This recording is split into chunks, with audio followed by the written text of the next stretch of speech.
In this morning's Breakfast Bible Bites in Psalm 105 and verse 11, we read another affirmation of God's covenant with Abraham as Joshua leads Israel into the promised land. Psalm 105 and verse 11 reads, where God is saying, "To you, Joshua, I give the land of Canaan as an allotment of your inheritance." The right of possession to the land promised Israel is repeated in Joshua 1, 3 through 5. "I promise you what I promised Moses. Wherever you set foot, you will be on land that I have given you, from the Negev wilderness in the south to the Lebanon mountains in the north, from the Euphrates River in the east to the Mediterranean Sea in the west, including the lands of the Hittites. No one will be able to stand against you for as long as you live, for I will be with you as I was with Moses. I will not fail or abandon you."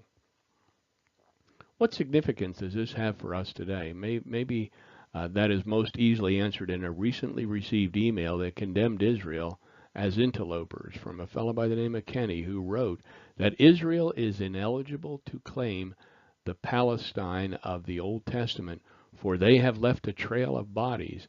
And then, in mockery, of course, God was on their side. The real truth that Kenny missed is that as long as they are on God's side, the land is theirs to possess. God still holds the original title.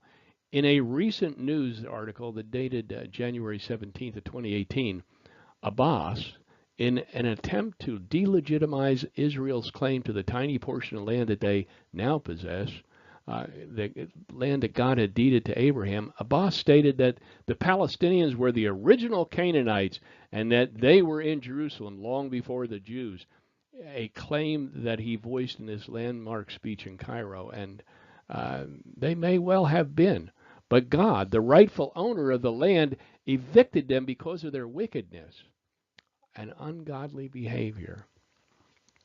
Then, in a second attempt to win an unwinnable argument, Kenny addressed modern-day Israel, ignoring the sovereignty of God and his will. He questioned who was there first. If not for the USA, Israel would be toast. If we read the true land deed, Israel's rightful territory extends east all the way to the Euphrates River and into modern Syria, and south into a territory claimed by Egypt. Not wishing to get into a biblical debate with a denier of God's absolute authority, I chose to reply succinctly. I believe that it was God, the creator of heaven and earth, who deeded the land to Abraham. This ended my part of the discussion. Despite what some teach, God is not done with Israel. We read these prophetic words of promise to Israel in Deuteronomy 30, 3 through 6. It reads, "Then Jehovah will restore your fortunes, have compassion on you, and gather you again from all the peoples where the Lord, Jehovah, your God, Elohim, Almighty God, has scattered you. Even if your exiles are at the ends of the earth, he will gather you and bring you back there.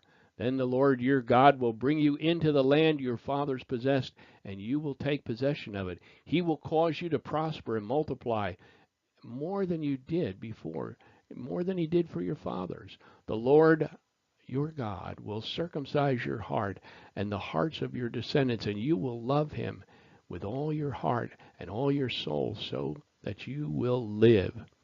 Perhaps this is why we are commanded in Psalm 122:6 to pray for the peace in Jerusalem. God is not done with Israel.